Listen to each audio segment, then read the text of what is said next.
You ask Tiger to solve. This deals with linear equations with one unknown.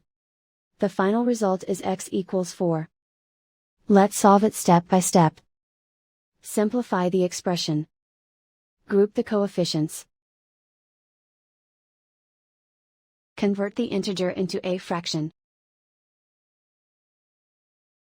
Combine the fractions. Combine the numerators. Group all constants on the right side of the equation. Subtract 4 from both sides. Simplify the arithmetic.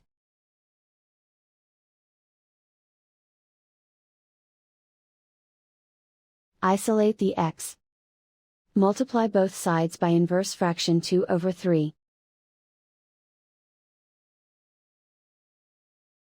Group like terms. Multiply the coefficients. Simplify the fraction.